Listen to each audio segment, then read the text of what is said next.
Nah, biar bisa menjadi catatan bagi teman-teman yang lain yang mungkin tidak sempat hadir pada malam hari ini. Baik, untuk ini saya bagusnya manggil apa ya? Oke, baik saudara-saudara saya sekalian. Ya, yang on perempuan semua nih. Emang nggak ada yang cowok ya, Mbak ya? Oh, yang mana nggak ada Jangan-jangan di ngumpet. kelasnya nggak ada. Dosen ini paling Baik. ganteng sendiri. Yang mau kita bahas di malam ini itu tata cara pengutipan. Mungkin saya ulas lagi kembali, sekaligus membedah beberapa judul yang sudah masuk ya. Tunggu, saya mau lihat dulu beberapa judul dari teman-teman. Mungkin saya akan ngambil secara acak aja ya.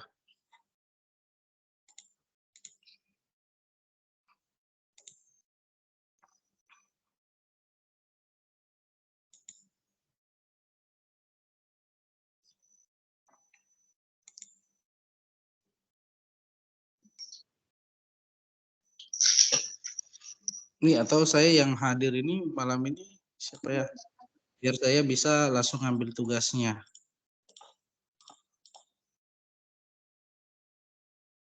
Tuti Alawiyah ada ya?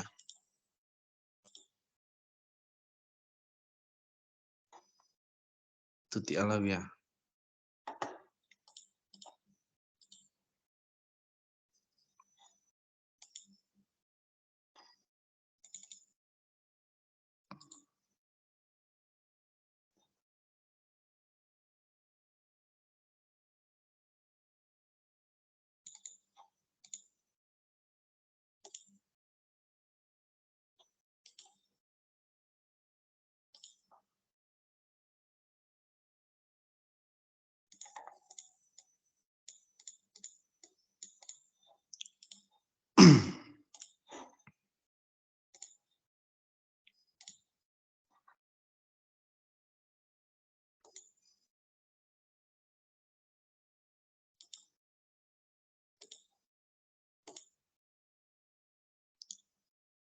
Coba izin, udah kelihatan ya?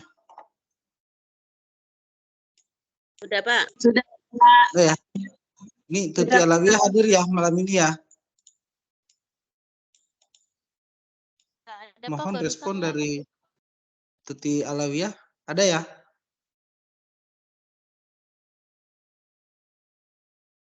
barusan live, Pak, kayaknya. Live ya? Iya. Kalau gitu saya ganti deh. Yang hadir aja deh. Yang kita bedah. Siapa yang mau menawarkan diri? Ibu Sertika. Sertika Padang. Boleh, Pak. Oke. Tunggu ya.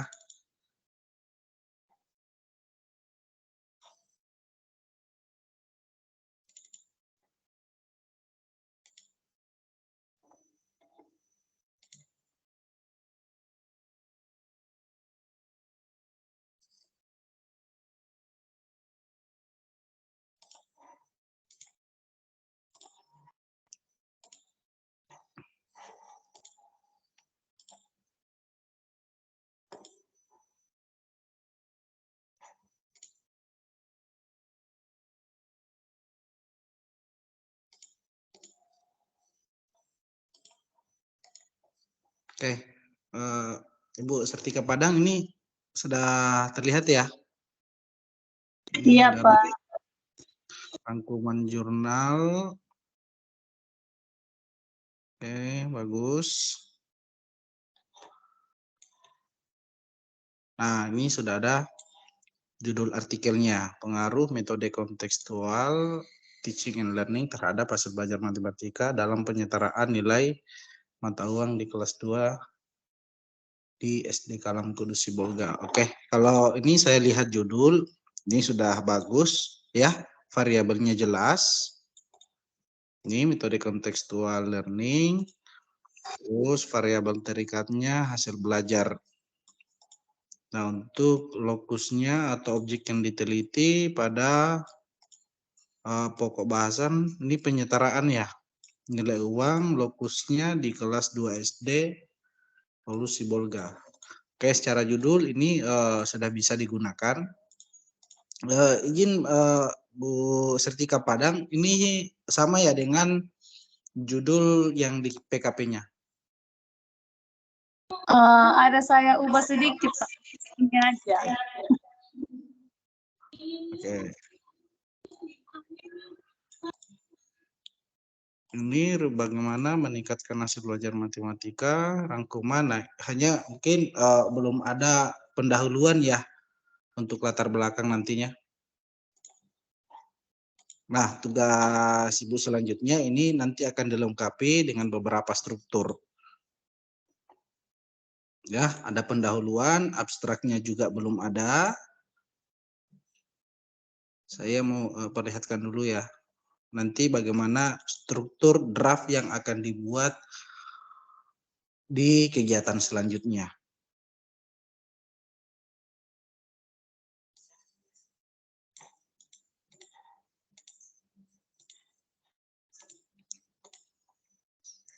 Nah, ini ya. Saya pasti dulu. Nah, ini yang akan dibuat. Oke, jelas ya semua ya. Jadi nanti untuk minggu ini Ibu Sertika Padang ini sudah ada judulnya. Jadi kan tinggal nempel di sini. Ya, selanjutnya akan ada nama penulis, alamat email dan program studinya. Terus pembuatan abstrak dalam bahasa Indonesia. Nah, untuk sekedar catatan, nanti di pembuatan abstrak itu paling tidak dia kurang lebih 250 kata. Ya, ini 250. Itu paling banyak. Nah, lalu disertai dengan kata kunci. Jadi kata kunci itu bisa Anda ambil dari variabel penelitian. Misalnya kata kuncinya contextual teaching and learning, ya. Terus hasil belajar matematika dengan SD Salam Kudus Sibolga. Jadi kata kunci itu adalah kata yang menggambarkan secara keseluruhan apa isi artikel Anda. Nah, berapa kata? Kalau bisa nantinya ini saja yang diambil ya. Ada 3, bisa 3 kalimat lah. Enggak bisa juga nih dikatakan 3 kalimat. Dia kata, tapi ini bersambung ya, hasil belajar matematika itu kita anggap satu leksikal. Contextual teaching 1, hasil belajar matematika 1, dengan lokusnya di mana? Atau bisa juga Anda ini untuk fokus penelitiannya di penyetaraan nilai mata uang dengan SD Kalam Kudus Sibolga. Ini bisa jadi 4 kata kunci di dalam artikel Anda. Mungkin yang lain nanti bisa menyesuaikan. Nah, pada bagian pendahuluan itu tidak ada subjudul, dia hanya memuat latar belakang masalah dan sedikit tinjauan pustaka serta masalah dan tujuan penelitian. Jadi nanti di latar belakang masalahnya itu sudah digambarkan apa yang mau diteliti. Bapak Ibu mungkin sudah paham ya bagaimana merumuskan suatu masalah dalam latar belakang. Atau jangan-jangan di sini masih ada yang belum memahami apa itu masalah. Bisa bikin rumusan masalah, tapi biasanya tidak tahu. Ini para mahasiswa yang reguler juga ini masih banyak yang bingung menentukan apa sih itu masalah. Ada tidak yang bisa membantu saya? Biar saya tahu ada gambaran ini kira-kira pemahamannya tentang masalah yang akan nanti dituliskan di bagian pendahuluan seperti apa? Atau di latar belakang.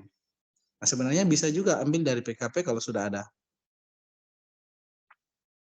hasil basic kajiannya. Biasanya masalah itu dirumuskan ketidaksesuaian antara harapan dan kenyataannya, ya. Nah, misalnya ini hasil belajar matematika ini, hasil belajar matematika harapannya apa?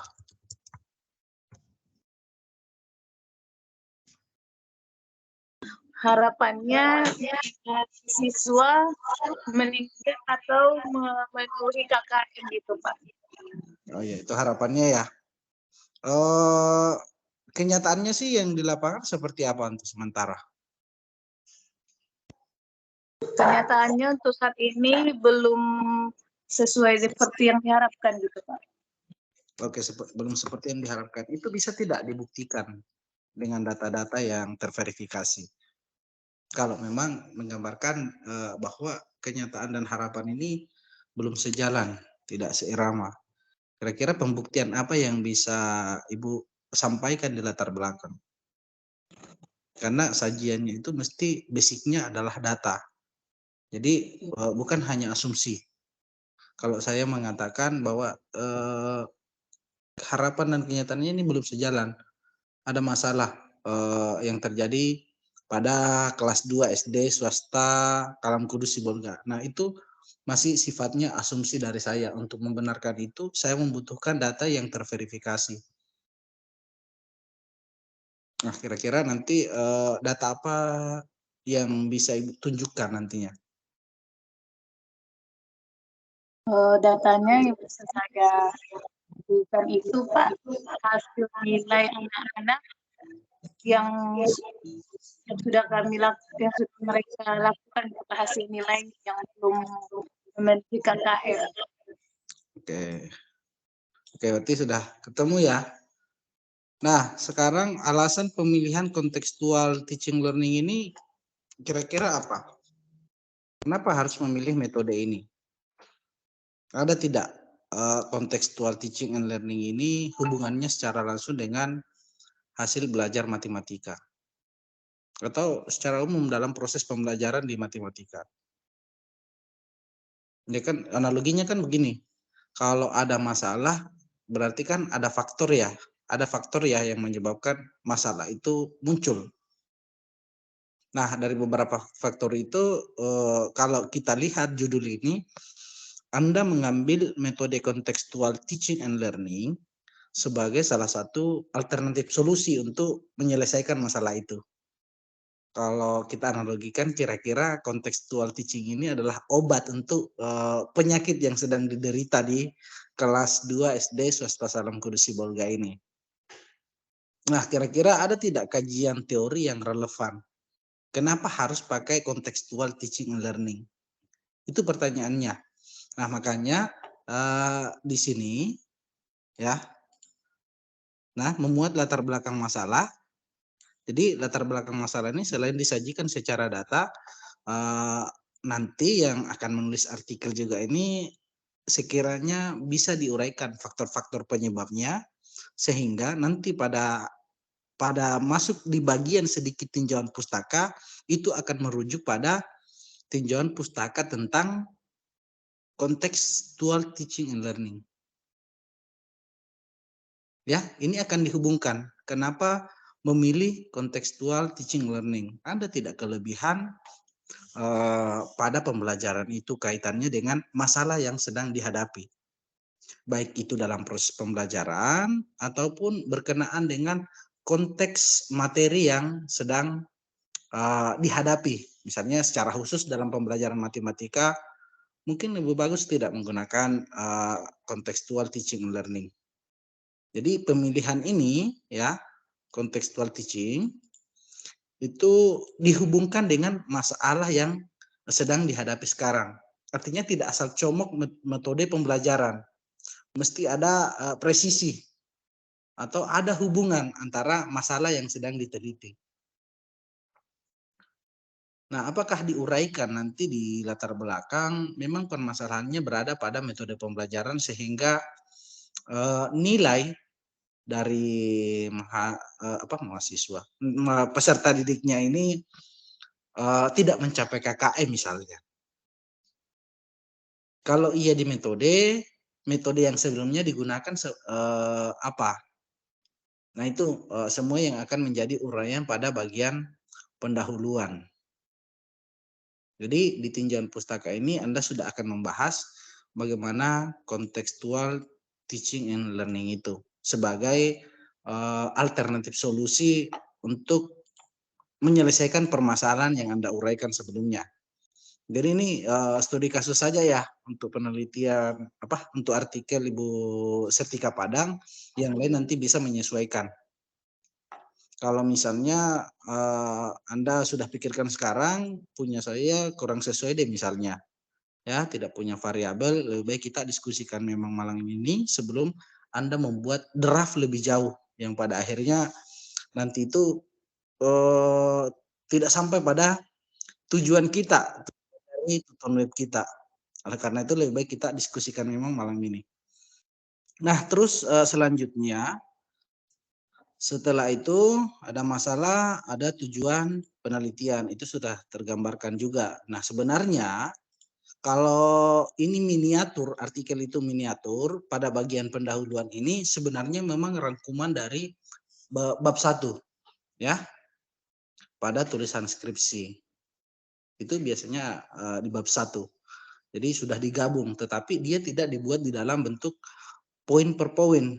Dia dinarasikan sehingga strukturnya itu lebih kecil dibandingkan dengan struktur yang ada di biasanya deskripsi atau di PKP Anda. Nah, selanjutnya ada bagian metode, ya. Ada bagian metode. Nah, metode ini akan berisi tentang metode penelitian yang akan Anda gunakan. Nah, misalnya metodenya penelitian tindakan kelas, eksperimen, dan lain-lain sebagainya. Nah, tapi rata-rata di PKP semua menggunakan penelitian tindakan kelas ya?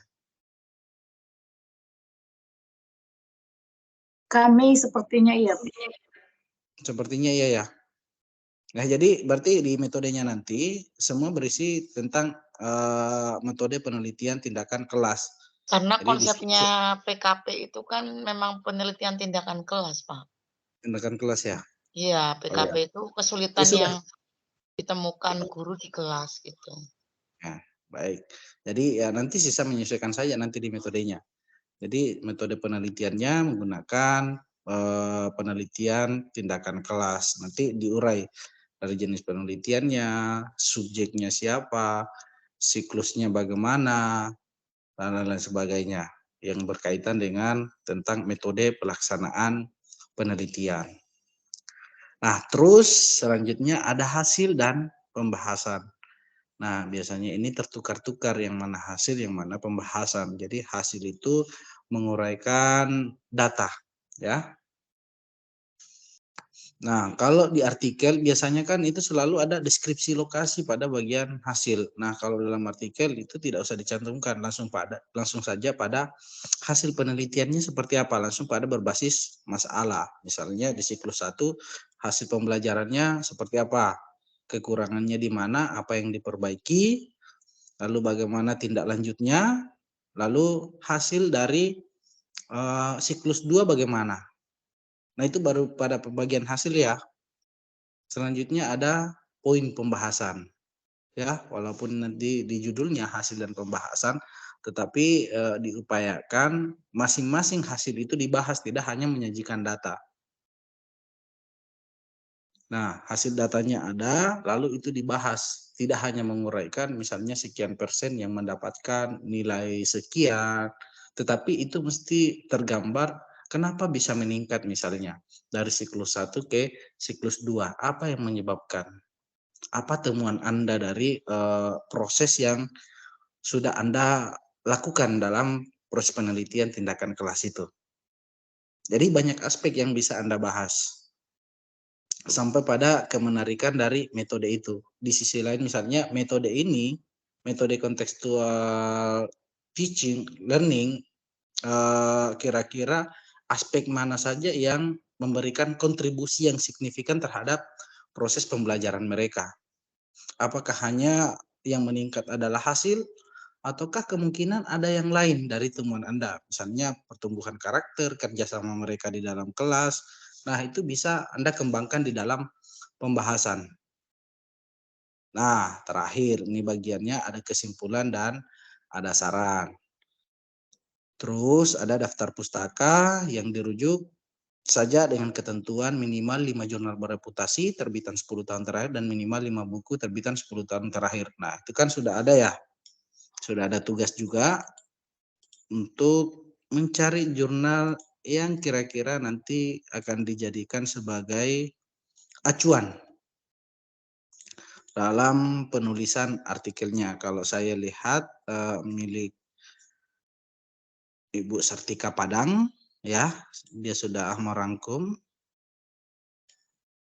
Ini nomor artikel, ini judulnya apa ya? Pengembangan instrumen sebenarnya. Nah, kira-kira Bu Sartika Padang, kira-kira ini artikel nomor 1 nantinya apa yang akan dikutip di sini? Apa relevansinya dengan judul penelitian Anda? Di sini ada kelas 5, high order thinking skill. Ini kelas 2 nantinya masuk di HOTS ya? HOTS atau LOTS?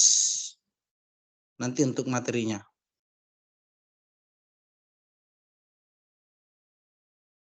Mohon izin Ibu Sartika.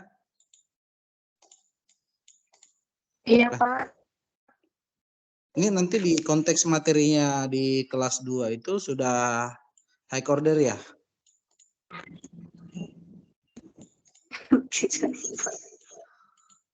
Atau belum? Oke, ini saya bertanya saja ya. Tidak sedang mengadili Anda, saya bukan penguji, tapi saya membimbing. Nah, lebih baik kita terbuka diskusi sambil menambah wawasan bersama-sama. Jadi mungkin ini bisa menjadi pertimbangan nantinya beberapa artikel yang mau dikutip. Nah, walaupun ini hanya rangkuman, setidaknya itu tergambar. Karena di sini judul yang diambil ada pengembangan instrumen hasil belajar. Oh iya, Pak, izin Pak. Ya. Dari sana untuk hasil belajarnya. Oke, ini yang mau dikutip hasil belajarnya. Hasil belajar matematika. Tapi sih sebenarnya judulnya ini adalah pengembangan instrumen tes. Ya, nah, ini variabel kuncinya. Sebenarnya artikel ini akan banyak membahas tentang bagaimana instrumen dilakukan untuk mengukur hasil belajar matematika. Nah, apakah instrumen ini Anda akan gunakan juga di dalam penelitiannya nanti? Instrumen yang dihasilkan dari proses pengembangan yang dilakukan oleh Ndiung ini. Saya hanya bertanya saja ya.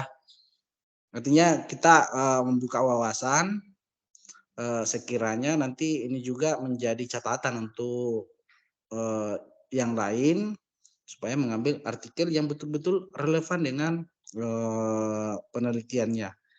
Tidak hanya sekedar menggugurkan daftar pustaka, gitu maksudnya. Tapi kalau misalnya nanti Ibu Sartika ada hal yang menarik memang patut untuk dikutip di sini, enggak apa-apa. Ini kita tetap ambil ya. Nah, terus Setiawan, pengaruh logikal matematika inteligensi dan kognitif teori terhadap hasil belajar matematika. Nah, ini logik matematik kaitannya juga dengan hasil belajar matematika. Oke, berarti variabel yang sama itu di hasil belajar matematika. Ini juga hasil belajar matematika. Oke, penggunaan metode pembelajaran, peningkatan hasil belajar siswa. Berarti ini berkaitan dengan metode pembelajaran.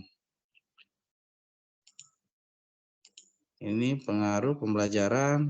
Ini CTL ya, variabel awalnya ya. Oke, ada contextual teaching. Oke, ada. hasil belajar matematika tentang nilai kesetaraan melalui kesetaraan mata pecahan uang. Oke, bagus. Kesetaraan pecahan uang dengan menggunakan media uang. Melalui video pembelajaran. Oke, ada juga.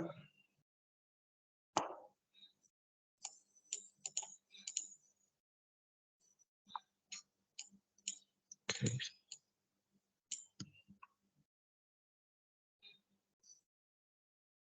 Kalau yang nomor 8, Bu, ini apa bedanya ya?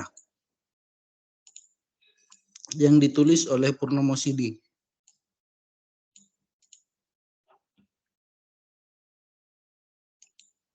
Kalau boleh tahu.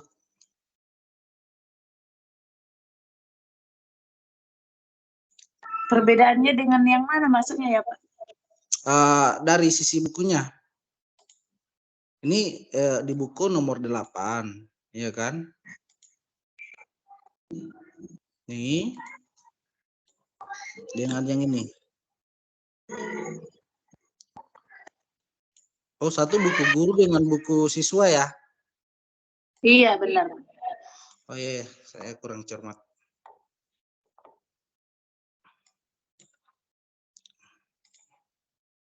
Oke, baik. Kira-kira Bu, ini masih bisa ditambah ya?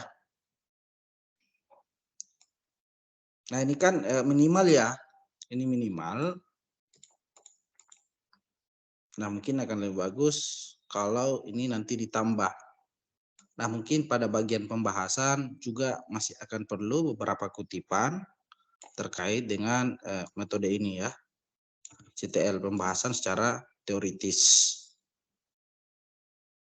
Oke, saya pikir kalau judulnya Bu Setika Padang ini sepertinya sudah bisa lanjut ini untuk membuat ya. Bu Setika sudah lihat di video pertama ya tata cara pengutipan? Belum, Pak. Belum ya? Tapi sempat awet. ada dari yang pertemuan ke Di web 1 belum ya? Sekilas ada kemarin yang dari video web 1 ada, Pak.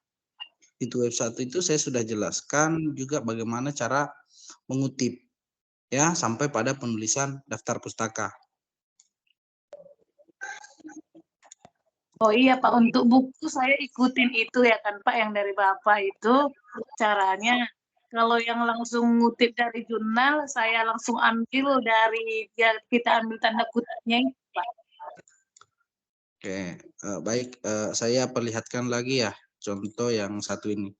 Mungkin semua bisa langsung sama-sama menyimak. Saya mengambil tugas dari siapa tadi ini. Nah, Suci Rahmadani ada di ruangan ini.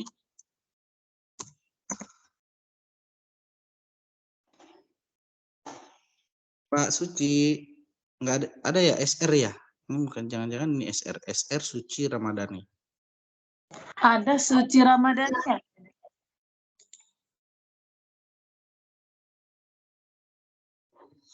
Oke, baik, kita bisa sama-sama ya melihat ini. Milik Suci Ramadhani. Nah, ini kan ditulisnya secara manual gini-gini ya. Ini ya. Kelihatan ya? Kelihatan. Iya. Nah, ini kan ditulis secara manual ya. Ini PKK 2009. Nah, sekali lagi tata cara pengutipannya itu tidak demikian ya. Penulisan daftar pustaka tidak demikian ditulis secara manual. Ada menu tersendiri untuk menuliskan referensi. Salah satunya di sini ada menu referensi di bagian Microsoft Word. Emang kalau manual kenapa Pak? Nggak boleh ya? Nggak boleh di artikel, apalagi kalau yang mau diterbitkan secara online itu kutipan itu mesti terstandar. Ya. Karena untuk mengurangi kesalahan kita. Karena yang ini akan sangat berpengaruh nantinya. Ya. Yang ini akan sangat berpengaruh di sitasi. Namanya nanti di pengutipan. Jadi kalau orang lain nanti menulis tulisan Anda, dia juga akan menggunakannya seperti ini supaya dia terindeks namanya. Nah, ini saya mau memperkenalkan satu tools namanya Mendeley. Wait, saya langsung saja bagikan. Kalau di kolom komentar sudah kelihatan ya, tadi itu saya bagi filenya loh, bagi aplikasinya. Kalau tidak nanti saya sertakan di e-learning ya. Begitupun juga cara installnya.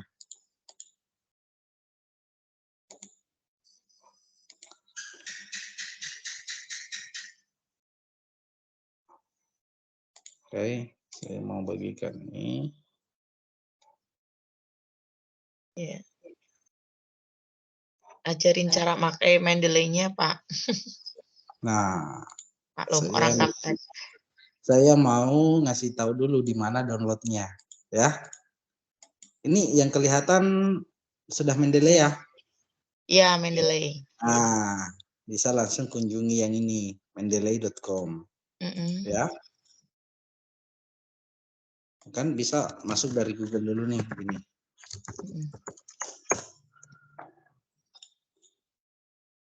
Oke, ini dari Google, terus di sini ketik Mendeley. Nah, klik ini atau langsung download Mendeley di sini.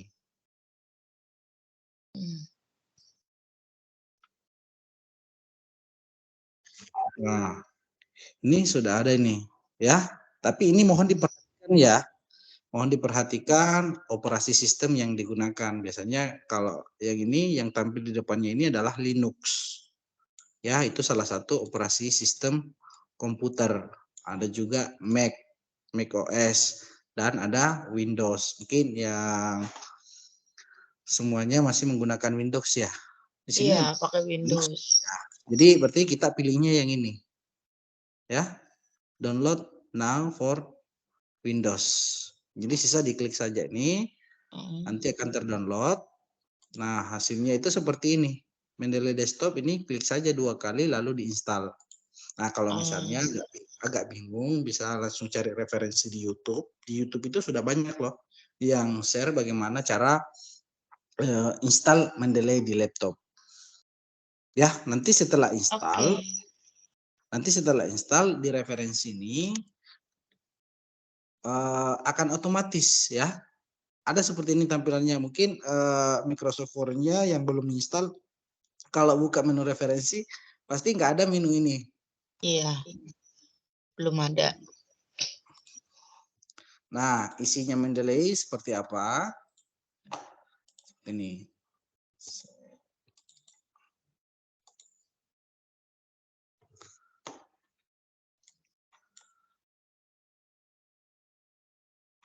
Oke, tunggu. Punya saya masih loading. Nah, seperti ini. Ini baru mau login, tetapi untuk bagi yang belum memiliki akun, silahkan klik register dulu, daftar dulu di sini. Nanti akan diarahkan ke web Elvisir namanya, ya. Itu saya klik, kalau nggak bisa nih, register. Nah, langsung diarahkan ke sini. Ya, pada saat register ini silahkan ikuti petunjuknya, masukkan email, masukkan nama, lalu lanjut saja ya. Nah, setelah dapat akun, nanti sudah bisa login seperti ini ya.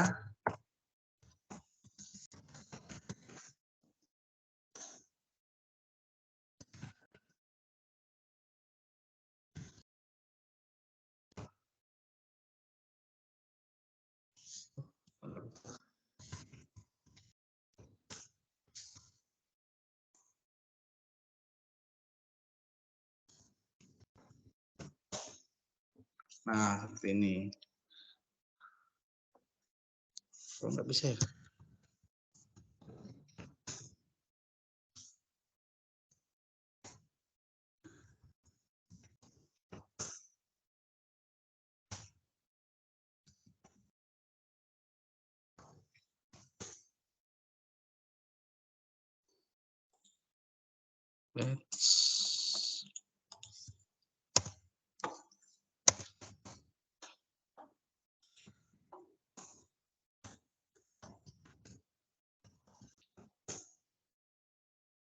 Sudah bisa.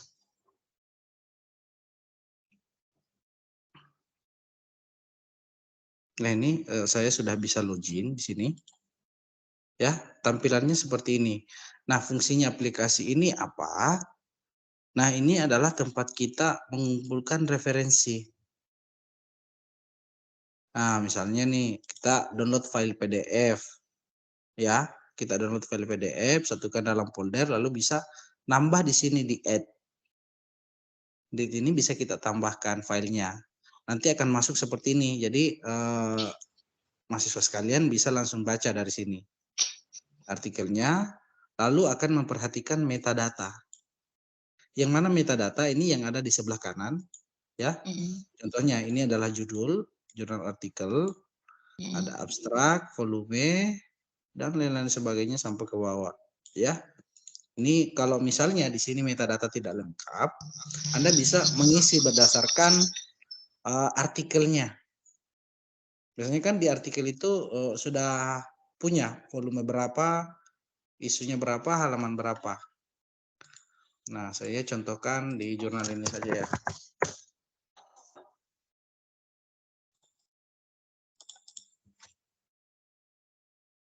Nah, ini jurnal di salah satu jurnal di Steinmagene.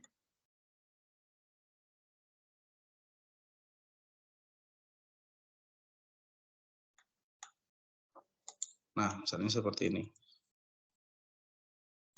Ini kan di sini sudah ada ya volume 4 nomor 1 bulan Juni tahun 2022. Jadi nanti kira-kira model artikelnya akan seperti ini ya. Ini ada judul, terus ada nama, ada email, dan ada program studi. Seperti tadi di depan, soalnya ini saya ambil juga di e-learning ini ada nama penulis, alamat email, dan program studi di UT. Nantinya ini di PGSD ya, nanti di PGSD, ini ya Universitas Terbuka. Nah, terus ada abstrak. Nah, abstraknya seperti ini. Abstrak itu membahas bagaimana proses penelitian, apa masalahnya, tapi itu disingkat. Nah, sampai pada hasil penelitiannya seperti apa dan metode penelitian digunakan itu apa. Nah, seperti ini. Ini di sini ada hasil penelitian, kata kuncinya ya. Ini ada metode penelitian yang digunakan. Kalau yang ini menggunakan studi kepustakaan. Berarti kalau punya Bapak Ibu nanti di penelitian tindakan kelas. Nah, nanti ini hasilnya apa? Hasil siklus 1 bagaimana, siklus 2 bagaimana, dan kesimpulannya seperti apa. Selanjutnya ada kata kunci. Nah, ini kata kunci diambil dari mana? Ini ada moderasi beragama, terus Al-Quran, dan intoleransi. Ini ada Al-Quran, ada intoleransi. Nah, seperti itu kiranya. Tetapi yang disyaratkan itu hanya bahasa Indonesia ya. Nah, kalau yang ini ada bahasa Inggrisnya. Nah, terus ada pendahuluan, terus ada metode. Nah, kalau Berarti yang kita ini nanti abstraknya dengan 2 bahasa ya, Pak ya? satu saja, Pak. Oh, bahasa Indonesia saja. Ya, bahasa Indonesia saja. Oke. Jadi ikuti saja yang petunjuk yang ada di e-learning. Kalau taat pada petunjuk, mengerjakan tugas, insya Allah semuanya akan baik-baik saja.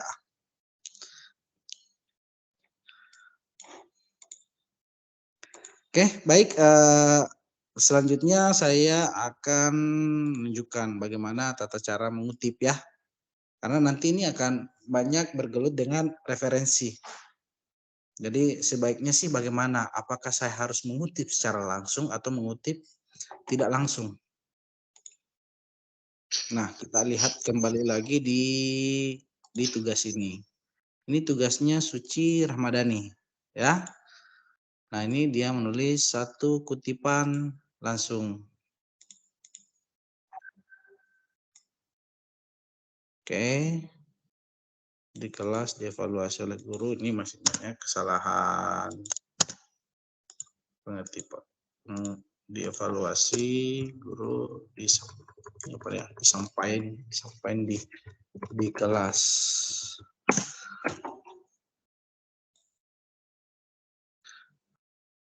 Oke, dia dikatakan kutipan langsung ketika dia mengambil teksnya secara langsung dari sumbernya. Artinya dia tidak mengedit lagi kalimatnya ya.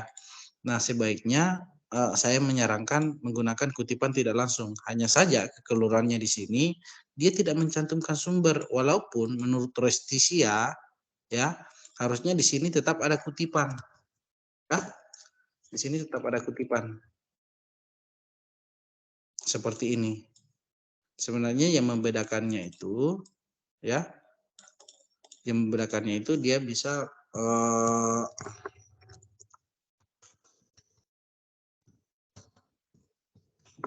langsung menggunakan di akhir ya, gunakan di akhir kutipannya.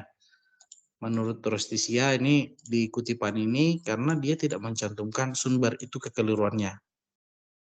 Nah, harusnya sih seperti apa? Oke, saya mau mencoba mengutip ya. Saya akan menggunakan Mendeley ya. Nah, kalau kita menggunakan Mendeley, setelah misalnya Anda sudah menginstal tadi, sudah mendaftar akunnya di Advisor, nah Anda akan install ini dulu ya. Di sini ada menu tools ya, install MS Word plugin. Nah, ini karena saya sudah install, maka di menunya itu tulisannya menjadi uninstall. Jadi opsi yang disediakan untuk saya adalah melepaskan ya, karena sudah ada. Tapi kalau yang belum ada di Microsoft Word-nya, dia akan diarahkan untuk install. Kalau sudah ada, uninstall. Jadi ini tidak boleh saya lakukan karena Mendeley-nya akan hilang kalau saya uninstall. Nah, misalnya seperti ini. Saya coba insert citasi. Nah, anggaplah ya, saya mau citasi dulu yang ini.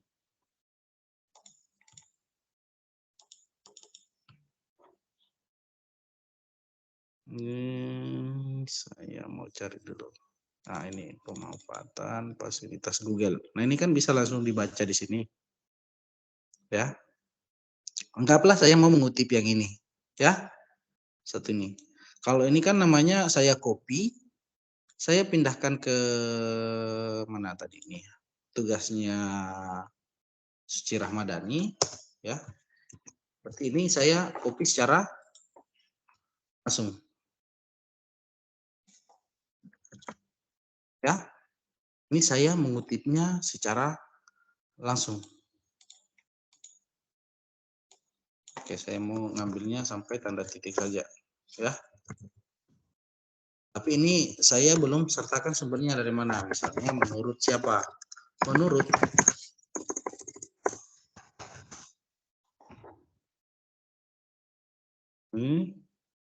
Nah, saya kembali ke di sini referensi, insert citasi. Nah, selanjutnya go to Mendeley. Ini kan saya tadi ngutipnya punyanya Putra dan Surya Eka, ya. Jadi saya klik saja di sini punyanya Putra dan Surya Eka. Nah, lihat di menu ini ada site, ya, di sebelah atas. Bisa perhatikan kursor saya. Ini bisa langsung site. Nah, maka otomatis akan dituliskan ini Putra 2016. Nah, coba saya cocokkan dengan artikelnya. Apakah betul penulisnya adalah Putra? Nah, betul, Putra dan Surya Eka. Ya. Nah, kan biasanya kalau kita download jurnal itu, nah mungkin ada yang bertanya, ini jurnalnya dari mana? Ini saya download dari internet, lalu saya masukkan ke sini. Cara masukkannya bagaimana? Ya tinggal di-add aja, atau ngambil filenya. Kalau misalnya sudah ada di download di komputernya, ini kan artikel ini saya download. Nah, ini saya tinggal masukkan saja di sini. Saya narik saja ke sini. Atau open. Nah, tapi Pak, maaf. Sudah masuk. Kalau mengutip langsung seperti itu tanpa diedit gitu ya, nanti ketika karil kami diunggah, diturnitin, apakah tidak menimbulkan plagiasi gitu, Pak? Itu akan menimbulkan. akan menimbulkan. Nah, Oke. oleh karena itu sarannya gimana? Sarannya usahakan tidak mengutipnya secara langsung. Ya. Menurut Putra 2006, Google dalam kalangan akademis sudah sangat familiar digunakan. Berarti yang Anda mesti kuasai bagaimana membuat parafrase, ya. Membuat suatu kalimat tanpa mengurangi makna yang ingin disampaikan. Contohnya begini, Google dalam kalangan akademisi sudah sangat familiar digunakan. Nah, ini kan bisa Anda ubah kalimatnya.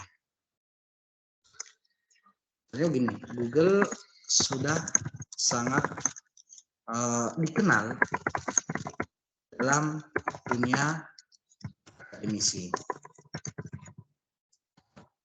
Ini kan adalah kalimat yang berbeda.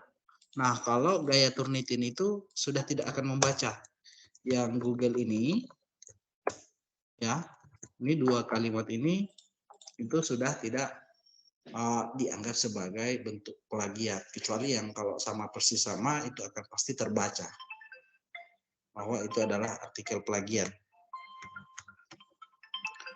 Walaupun nanti di opsi Turnitin itu ada beberapa opsi yang bisa kita gunakan. Misalnya menghilangkan kutipan di dalamnya.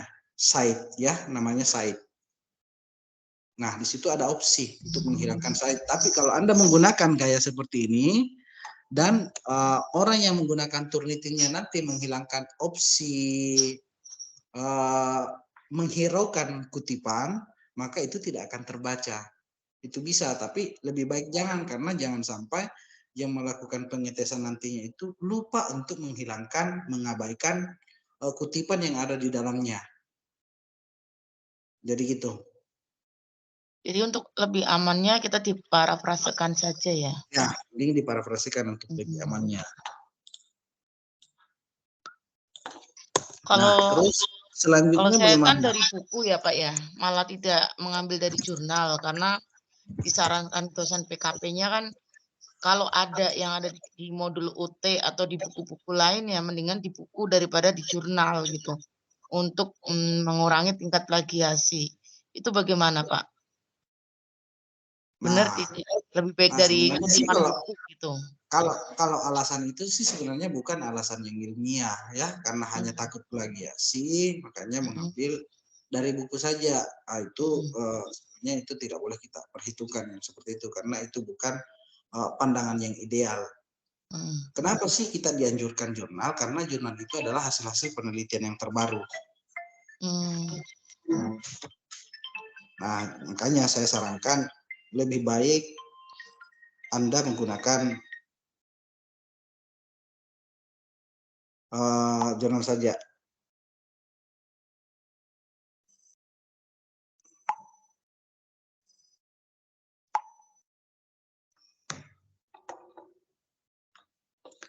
Jadi gitu. Nah, sekarang saya menunjukkan bagaimana cara Mendeley menuliskan daftar pustakanya, ya. Nah, ini kan tidak terstandar seperti ini, ya. Dia buat secara manual. Nah, kita itu nanti penerbit itu akan melihat ini cara gaya pengutipannya seperti apa, apakah sudah sesuai atau tidak. Ini dibuat secara manual apa tidak? Karena di aplikasi itu yang terbaca ini adalah suatu teks, dia menjadi isi, bukan daftar pustaka. Kenapa? Karena dia diolah sebagai teks, tidak diolah sebagai daftar pustaka. Begitupun juga nantinya pada saat diturnitin, dia akan membaca ini sebagai isi, bukan daftar pustaka. Jadi ketika kita mengabaikan daftar pustaka dalam proses pengecekan plagiasi, yang namanya kan daftar pustaka pasti semua judulnya sama. Ya, pasti akan terlihat. Nah, oleh karena itu dia mesti dibuat sesuai dengan standar penulisan daftar pustaka agar di aplikasi nanti terbacanya adalah daftar pustaka. Nah, sekarang kita masuk bagaimana cara membuat kutipannya. Ya, ini sisa insert bibliograph di sini. Nah, sudah ditulis dengan sendirinya. Hanya cukup sekali klik. Jadi yang Anda perhatikan pada saat menulis artikel itu mengutip saja dulu, nanti di belakang Anda sisa satu kali klik menginsert bibliograph. Nah, ini seperti ini kalau saya klik, dia langsung terblok semua. Kenapa? Itu Karena dia beserta halamannya juga ya itu ya. Udah otomatis tertulis ya. ya, dia otomatis Halaman-halaman. tertulis tergantung yang berada pada database-nya, ya. Coba saya kembali lagi di sini di My Library di Mendeley. Ini tadi saya ngambilnya yang mana ya? Tulisannya Putra. Mana sih Putra? Nah, ini. Nah, ini karena sudah ada halaman di sini. Jadi sebenarnya yang dia baca itu adalah metadata yang ada di sini. Nah, oleh karena itu kalau misalnya nanti ketemu jurnal yang database-nya ini tidak sesuai, misalnya ini terbalik ya, yang harusnya nama jurnal ini naik ke atas menjadi judul, nah yang ini ke bawah, atau tahun dia pindahnya ke volume. Nah, Anda bisa lakukan penyesuaian secara manual dengan melakukan editing di bagian ini.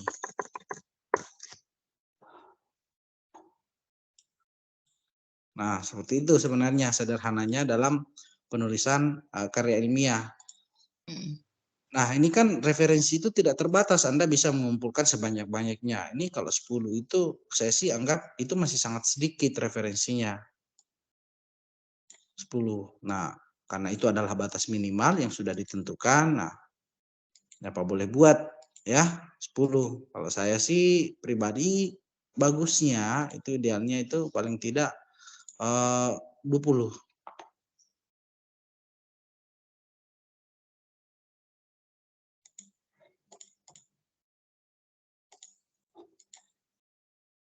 Nah, seperti itu. Oke. Bagaimana? Siapa tahu ada yang mau ditanyakan atau ada yang mau simulasi dulu?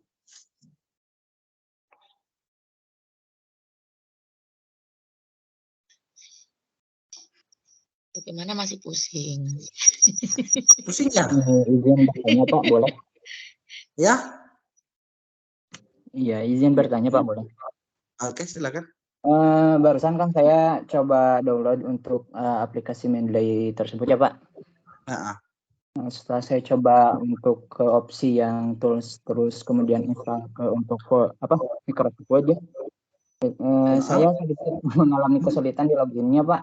Maksudnya emang agak ribet gitu, harus masuk ke akun Microsoft dulu. Apakah itu prosedurnya atau gimana? enggak juga. Enggak harus masuk di akun Microsoft. Enggak. Anda bisa gunakan email yang lain, misalnya punya Gmail. Ya, punya Gmail ya? Ya, pakai Gmail Pak. Ya, Gmail. Nah, sebenarnya aplikasi ini adalah aplikasi untuk manajemen referensi. Kenapa? Di dalamnya itu kita sudah buat folder referensi yang akan kita gunakan nanti untuk menulis artikel. Jadi nanti yang Anda gunakan itu nanti hanya ada 2 layar ya. Layar Mendeley untuk membaca referensi, lalu layar untuk menulis karya ilmiah. Seperti itu. Nah, sebenarnya kan prosedurnya memang begitu. Yang pertama kita lakukan adalah mengumpulkan referensi dulu. Jadi sedapat mungkin kumpulkan referensi sebanyak-banyaknya sebelum Anda mulai untuk menulis. Supaya nanti tidak download lagi, tidak search lagi. Jadi ibaratnya Anda sudah siap nih, pelurunya sudah siap untuk kita tembakkan menjadi senjata yang menghasilkan karya ilmiah. Gitu kira-kira. Nah, di bagian pertama itu saya juga sudah kasih opsi. Ya, saya sudah kasih opsi kalau mau menggunakan dengan model manual, sudah bawaan dari Microsoft Word.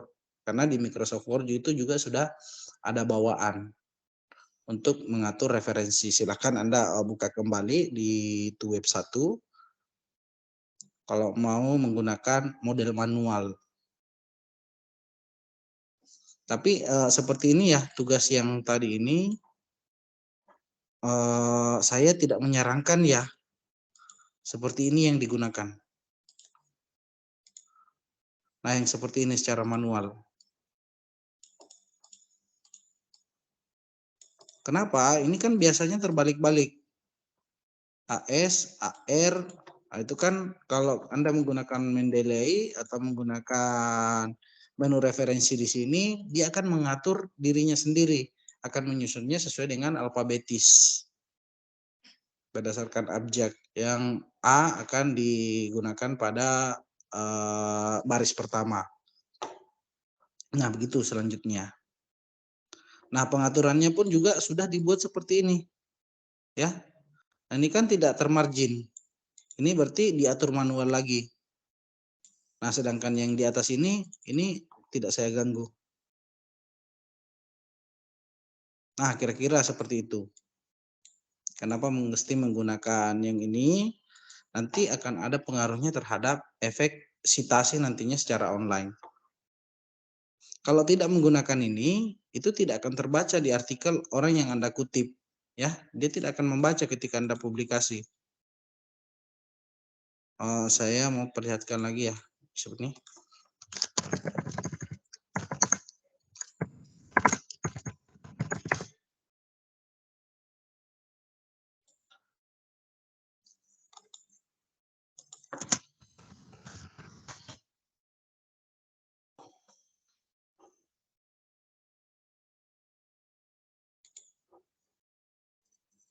Bapak maaf.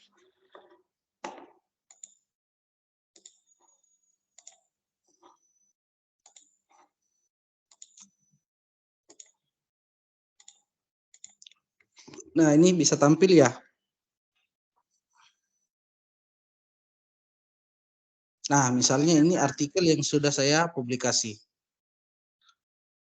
Artikel yang saya publikasi ini tercatat bahwa ada 2 orang yang sudah mengutip. Nah, bagaimana mekanisme pembacaannya? Ya melalui dengan pengutipan tadi yang sudah terstandar. Kalau Anda tulis biasa dalam artikel ini menjadi tidak terbaca. Artinya dokumen seseorang itu menjadi tidak kelihatan dampaknya. Ini kan orang mempublikasikan artikel ilmiah itu supaya mereka tahu apakah artikel ini bermanfaat untuk orang lain, dibaca oleh orang lain. Nah, kalau Anda tidak mengutipkan secara standar, nah kasihan yang punya tulisan yang sudah Anda kutip. Harusnya dia mendapatkan haknya untuk mengetahui siapa-siapa saja yang sudah mengutip tulisan saya, siapa yang sudah menggunakannya. Karena sekarang ini sistem database itu sudah terintegrasi, sudah bisa membaca satu sama lain. Nah, begitu kira-kira. Kenapa saya sarankan menggunakan tata cara pengutipan yang terstandar. Baik, itu untuk sementara. Masih ada lagi yang didiskusikan sekaitan dengan pembuatan tugasnya di minggu depan. Minggu ini ya, bukan minggu depan.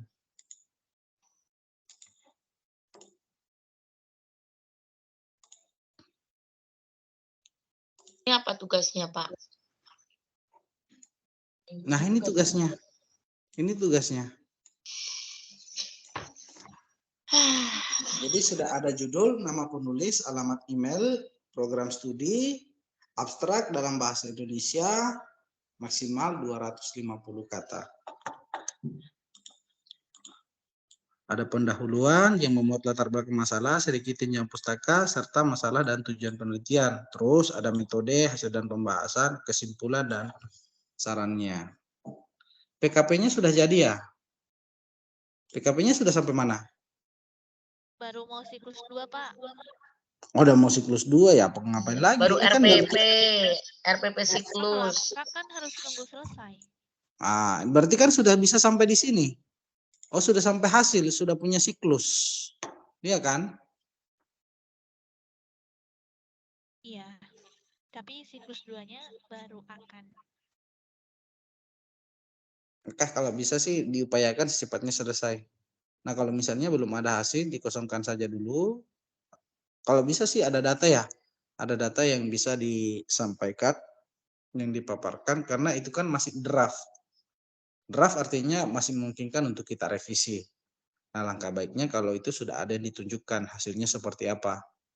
Nanti kita diskusikan lagi, kira-kira ini artikelnya kurangnya di mana. Lalu kita akan mengecek tingkat plagiasinya seperti apa. Itu nanti nunjuk plagiasinya kemana. Saya sudah siapkan aplikasi untuk mengukur dan mengecek bagaimana sih tingkat plagiasi dari tulisan artikel yang sudah di store. Kira-kira begitu nantinya. Nah, gimana? Masih ada yang bingung? Ini nanti formatnya seperti yang ditampilkan atau benar-benar mirip karya? Maksudnya judul di atas, center, nama penulisnya di bawahnya gitu atau belum? Ya, betul, begitu. Nah, seperti ini. Ini kan gaya selingkung ya. Ini namanya gaya selingkung. Gaya selingkung itu ada pada masing-masing jurnal. Dia bebas menggunakan gaya selingkungnya. Contoh misalnya sudah diatur untuk judulnya itu hurufnya pakai Times New Roman ya. Ukuran fontnya itu 16. Nama ukurannya 12. Terus gunakan bold dan seterusnya. Itu semua kan ada pengaturan. Nah, tapi untuk saat ini karena draft tidak usah karena itu masih teknis. Yang kita bicarakan nanti diisi dulu ya. Yang kita akan kupas bagaimana sih isi artikelnya. Nah, kalau yang seperti ini kan sangat gampang diatur. 1 jam 2 jam kan bisa selesai. Kita menyesuaikan format yang sudah ada. Kira-kira begitu. Yang penting sudah tergambar. Anda punya judul, sudah ada namanya, sudah ada email, ada abstrak, ada pendahuluan dan seterusnya sampai pada kesimpulan dan penulisan daftar pustaka. Jadi nanti akan ada pengecekan untuk nantinya penulisan daftar pustakanya apakah terstandar atau tidak. Nah, tuh lagi untuk saya sementara, siapa tahu ada lagi yang mau ditanya. Mau tanya, Pak. Kalau mau buat kutipan, terus et al-nya miring nggak, Pak? Et al? Halo? Et al-nya miring atau tidak? Diketiknya. Kalau untuk aplikasi biar dia sendiri yang nuliskan et al-nya di kakaknya. Nggak usah merubah, harus miring atau lurus. Nah, apa yang terpampang nanti di aplikasi, nah kalau misalnya Anda bertanya begitu, ini harus dimiringkan, itu artinya berarti Anda kemungkinan akan menulis manual. Jadi nggak usah. Nah, maaf saya lupa, nanti pakai yang ini ya. Citasi stylenya ini gunakan edisi 7 ya. American Psychology. Ya, edisi yang ke-7. APA style 7 edisi ya. Yang untuk apa, Pak? Maaf. Untuk style pengutipannya. Ini kan style kan beda-beda. Oh, ya kan? UT. Nah, ini kita pakai APA untuk style pengutipan. Dengan style penulisan daftar pustaka. Nah, style ini adalah style yang standar internasional yang digunakan di jurnal. Nah, begitupun juga di buku. Sebenarnya tata cara pengutipan ini sudah distandarisasi secara internasional, yang diakui ini ada beberapa ya yang tampil yang seringkali digunakan. Ada Modern Humanity Research, ada Chicago, American Sociology, American Politik, American Medical, dan seterusnya. Nah, kalau nanti di karir UT-nya gunakan yang ini saja ya. American Psikologi. Nah, kalaupun nanti ada pergantian, kalau Anda menggunakan Mendeley, ya, kalau Anda menggunakan Mendeley, itu kan kita gampang banget untuk merubah, ya. Sisa ganti saja stylenya ini. Saya mau stylenya yang ini aja. Modern Humanity, ya. Nah, kalau saya pakai Modern Humanity, saya coba lagi mengutip ini Kurnia Fajar, Said. Nah, ini dia pakai catatan kaki. Nah, ternyata Modern Humanity dia menggunakan catatan kaki, tata cara pengutipannya. Nah, kira-kira seperti itu.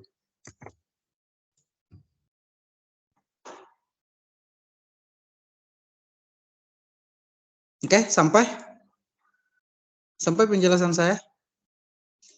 Sampai, Pak. Oke. Kenapa terlihat ribet ya, Pak? Ini nggak ribet, ini sudah standar penulisan jurnal. Karena yang dipentingkan itu adalah publikasi ilmiahnya. Sebenarnya yang mengatakan ribet itu mungkin karena belum terbiasa ya menggunakan ini.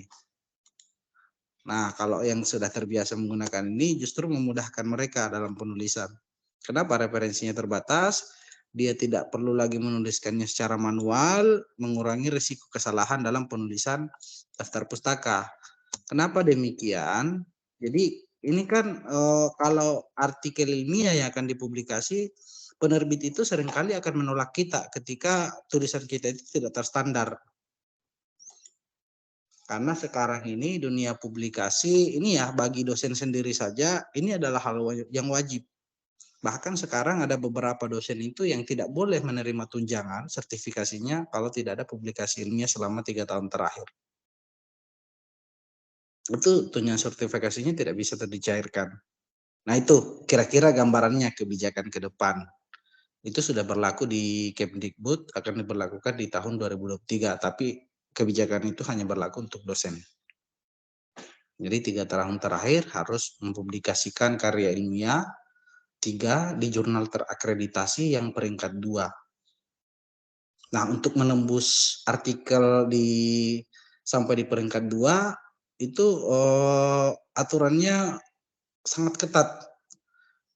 Kalau hanya tata cara pengutipan itu masih sangat ringan. Karena yang lainnya biasanya masuk pada isi, terus yang kedua harus berbahasa internasional dan sebagainya. Kira-kira begitulah gambarannya.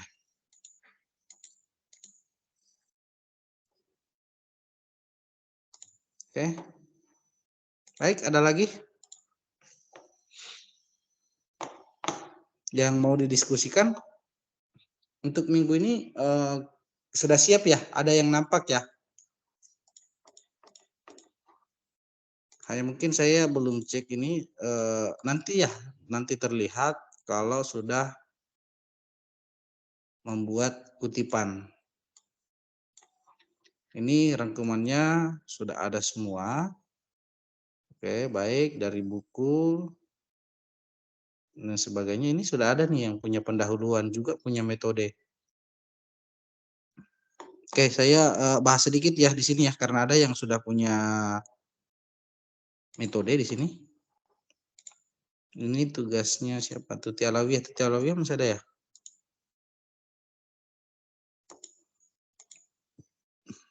Nah ini.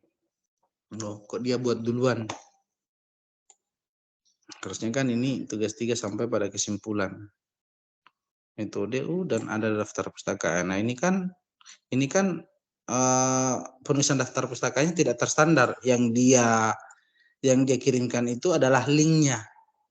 Iya kan? Harusnya kan kutipan terstandar itu seperti ini. Langsung bisa terbaca. Nah, seperti ini. Ini kan walaupun saya ambil dari jurnal, tetapi yang saya sertakan itu bukan linknya. Ya. Nah, ini kan namanya tidak menghargai tulisan orang dalam tanda kutip. Ya. Anda ambil saja, hanya ngambil ininya. Tidak menyebutkan namanya, sebagainya. Judulnya apa. Nah, yang lucunya kalau tata cara penulisan buku, oke benar. Tapi ini juga tidak terstandar nih. Ini nanti terbacanya adalah teks, bukan daftar pustaka. Tidak ada bedanya dengan yang isi. Karena cara pembacaan di konteks dunia digital itu, dia akan membaca struktur tulisan kita di dalamnya. Tidak hanya membaca teks, tetapi dia akan membaca dia dibuat dengan menggunakan menu apa. Kalau kita buat dengan menu insertasi ini, maka dia juga akan membacanya sebagai daftar pustaka atau kutipan. Nah gitu. Kalau ini dia dibuat dengan bibliograf, maka yang ini terbacanya adalah daftar pustaka. Kalau sudah masuk di ranah penerbitan di digital, e-jurnal. Nah, untuk pengurusan daftar pustaka kan aturannya nggak begini. Ini copy link, langsung saja. Nah, di dalamnya ini kita juga tidak tahu ini yang mana kutipan. Oke. Nah, ini ada pendahuluan, ini ada 10 ya, ada 10 kita tidak tahu ini kutipan ini yang mana.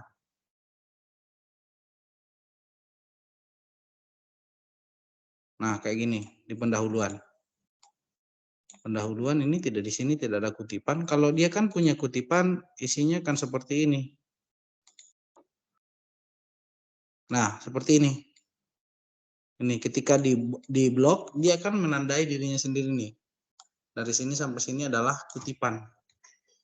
Nama dan tahunnya. Jadi nanti kalau kita klik itu akan ketahuan, ini tidak menggunakan model pengutipan, tata cara pengutipan yang terstandar. Oke, bisa paham sejauh ini? Walaupun belum jauh-jauh amat.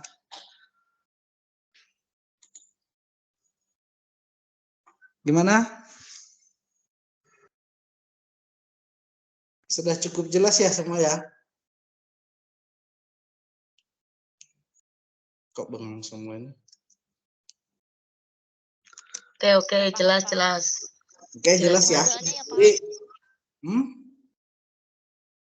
kenapa? Oke, baik kalau misalnya sudah jelas, saya pikir saya tinggal menunggu tugasnya untuk melihat lagi, lalu kita revisi lagi, kita evaluasi sampai pada penyempurnaan, ya, penyempurnaan penyajian supaya kelihatannya lebih cantik, ya, lebih teratur. Dan pastinya kita harapkan artikelnya itu siap terbit. Sekarang itu guru-guru yang mau naik pangkat, mau naik golongan itu nggak bisa kalau nggak punya jurnal. Di golongan 4. Jadi nggak bisa naik golongan 4 kalau nggak punya jurnal yang sudah dipublikasi. Nah, kita manfaatkan momen ini, Bapak Ibu tahu bagaimana cara nantinya membuat artikel yang sesuai dengan standar penerbitan jurnal ilmiah. Kalau boleh kita nanti sama-sama submit di jurnal online. Ya mudah-mudahan keterima oleh redaksi. Tapi nantilah kita lihat kebijakan yang ada di program studi. Apakah nanti akan diuploadnya di Rama punya Kemendikbud di repositorinya atau nanti langsung disarankan untuk langsung upload ke penerbit. Jadi gitu. Bagaimana kalau sudah tidak ada yang ditanyakan? Saya pikir cukup. Nah, untuk materi malam ini yang slow saja, tidak berat. Ya, kira-kira sifatnya yang hanya teknis saja untuk sementara. Nanti di minggu depan kita membahas isinya nanti mau diapakan. Apakah sudah sesuai dengan metodologinya dan lain sebagainya. Kalau ngirim tugas terlambat enggak apa-apa ya, Pak. Cara tugas kita banyak banget. Ini yang terlambat biasanya kan yang terlambat itu sudah ditolak oleh sistem. Tapi kalau masih bisa dapat oleh sistem, tapi mungkin akan jadi penilaian tersendiri karena di situ terbaca. Di situ sudah terbaca terlambat mengirimkan tugas. Misalnya Ibu siapa Vivi tadi ya, itu Ya. terlambat. Ngaruh nggak sih, Pak? Ngaruh nggak sih, Pak? Vivi terlambatnya. Gimana ya kemarin ketiduran tau Pak, nungguin sistem error itu sampai ketiduran. Ya kan namanya penilaian itu ada 2, penilaian proses dan penilaian hasil. Kalau misalnya proses pengumpulan tugasnya tidak bagus, ya setidaknya memperbaiki hasil lah. Oke. Biar bisa mengimbangi. Yep. Insya Allah. Oke, ini gimana yang lain? Selain Mbak Vivi tadi, ini dengan siapa ya tadi ya? Dengan saya bicara. Pak Yusi ya? Mbak Iya, Pak. Yusi, Muhammad Ihsan juga sudah. Ini Anis Zainatun. Anis Zainatun bisa sudah ngumpul tugas ya? Sudah Pak, tugas 1 dan tugas 2. Tugas 1 dan tugas 2. Nah, jadi berdasarkan penjelasan tadi, jadi saya tidak usah buka semua dulu ya. Saya tidak usah buka, nanti saya amati saja. Nah, silahkan menyesuaikan untuk di minggu ini. Segera membuat draft artikelnya. Nah, untuk web selanjutnya, kita akan bedah dari sisi isi. Ya. Nah, selanjutnya kita web lagi. Ini kalau nggak salah ini sampai 4 kali web ya. Setelah isinya bagus, baru kita perbaiki dari sisi penyajiannya, penyusunan tabel dan lain-lain sebagainya. Karena di jurnal itu mesti betul-betul terstandar. Minimal kita latihan bagaimana cara membuat tabel yang sesuai disarankan dengan jurnal. Walaupun gaya selingkung jurnal itu berbeda-beda, nah oleh karena itu kita mesti menguasai semua teknik yang digunakan. Baik itu pembuatan tabelnya seperti apa yang disyaratkan dan cara mengetahui sistematikanya kita bisa lihat di mana pada suatu jurnal. Karena di jurnal itu sebenarnya sudah disediakan bagaimana panduan untuk penulis, template yang digunakan, itu sudah disediakan. Anda sebenarnya sisa mengisi isi artikel Anda. Nah, seperti itu. Jadi seperti itu ya, kalau misalnya nggak ada lagi, saya akan mencukupkan web kita pada malam hari ini. Semoga menjadi berkah untuk kita semua. Dan harapannya kembali lagi saya ingatkan, ya kita semua berharap semoga di ton mata kuliah karir ini bisa memberikan efek positif nantinya bagi para guru dan calon guru. Kalau mungkin di sini ada, ini sudah ada rata-rata ya sudah jadi guru semua.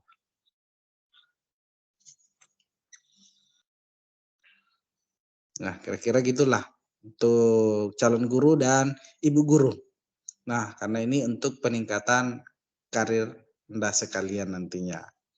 Jadi nanti karena di kebijakan itu sudah nggak bisa naik pangkat di kegolongan 4 kalau tidak memiliki jurnal ilmiah yang terpublikasi. Ini bukan hanya sekedar karir ya, karir yang dipublikasikan.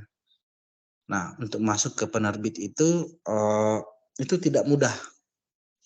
Kita mesti menyesuaikan, cari tahu, kita mesti membuat strategi dan sebagainya untuk menulis karya ilmiah sesuai dengan yang diinginkan oleh penerbit. Oleh karena itu, kita dari dini, mulai dari sekarang, kita belajar bagaimana tekniknya untuk membuat, terus bahan-bahan apa saja yang perlu kita siapkan. Nah, secara umum, di pertemuan pertama kita sudah membahas bagaimana mencari referensi melalui Google Scholar. Ya, Scholar itu adalah bank data hasil-hasil penelitian yang bisa Anda manfaatkan sebagai bahan untuk menyusun karya ilmiah. Mungkin ada yang bertanya, kenapa sih mesti jurnal? Kenapa bukan buku saja? Karena yang diinginkan penerbit itu, yang paling disukai penerbit itu adalah hasil-hasil penelitian yang terbaru yang Anda bahas. Dengan referensi-referensi yang terbaru, teori-teori yang terbaru setidaknya, makanya di situ dianjurkan 5 tahun terakhir. Karena buku itu biasanya buku yang referensinya sudah lama. Biasanya teori itu sudah ditinggalkan, tapi masih digunakan. Asal jadi saja bentuknya. Secara penyajian mungkin kelihatan bagus, tapi secara isi itu tidak menggambarkan hal yang faktual. Karena teori yang digunakan adalah teori yang sudah usang, yang tidak relevan dengan zaman sekarang. Sekarang sudah generasi Z misalnya, kira-kira ya yang cocok bagi pembelajaran untuk mereka itu baiknya seperti apa. Nah, saya pikir itu hanya refreshing saja dari saya. Kalau baik, kalau memang sudah tidak ada, saya akhiri. Wassalamualaikum warahmatullahi wabarakatuh. Waalaikumsalam. Waalaikumsalam warahmatullahi wabarakatuh. Terima kasih banyak Bapak. Nanti Ya. tuap lagi kapan Pak tuapnya? Tuweb kita di kegiatan belajar 9 ya. Kalau bukan 10 ya 9. Ini sisa 2 kali tuweb lagi. Kita tuweb di, tunggu saya cari dulu.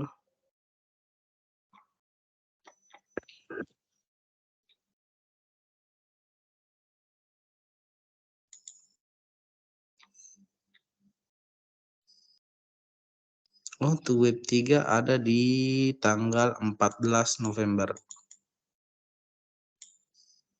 Ya, jadi diingat semua ya, atau bisa kita saling mengingatkan di grup. Ya. Baik, ini ya Pak, sudah bisa saya masukkan di akhiri. grup, Pak. Ya, Bisa minta tolong masukkan di grup, Pak. Dharma Nirmala. caranya gimana ya? Di sebenarnya sih sudah ada link. Siapa yang mau saya masukkan ke grup? Ini linknya tadi dari mana? Mohon izin, Bu Dharma Nirmala. Dari teman, Pak. Dharma Nirmala ngambil link dari mana? Dikasih Dari teman, teman, ya? Pak. Iya. Dikasih. Oh, nggak ada di grup. Iya, Pak. Bisa, Belum ada. tapi bisa akses e-learning kan? Ya, terkadang kalau lagi gangguan sinyal tidak bisa, Pak. Ini alhamdulillah lagi bagus malam ini. Oke, Bu Dharma Nirmala sudah ngumpul tugas? Sudah, Pak, alhamdulillah. Sudah. Nah, di e-learning itu adminnya siapa ya kemarin? Saya. Oh, Nomornya adminnya- aja Bu, berapa Bu? Saya catat Bu. Oh iya. Saya masukin. Adminnya Iya, Mbak- boleh, Bu, boleh. Berapa Bu Nomor- nomornya? 0852 Oke. 6639 Ya. 9070. 9070. 0852 6639 9070 ya. Iya, Pak. Bu. Iya. Dengan Bu siapa Terima Dharma kasih, ya? Bu. Ya, sama-sama Bu. Ya. Baik, ya nanti selamat bergabungnya di grup Bu Dharma Nirmala. Iya, Pak, terima kasih. Nanti kita sharing informasi lagi ya di situ. Oke, sekali lagi saya cukupkan untuk malam hari ini. Ya silahkan Bapak Ibu untuk melanjutkan aktivitas selanjutnya. Terima kasih Bapak. Sampai jumpa. Saya juga izin pamit dan berdiri. Kita akhiri kegiatan kita pada hari ini. Saya hentikan rekaman dulu.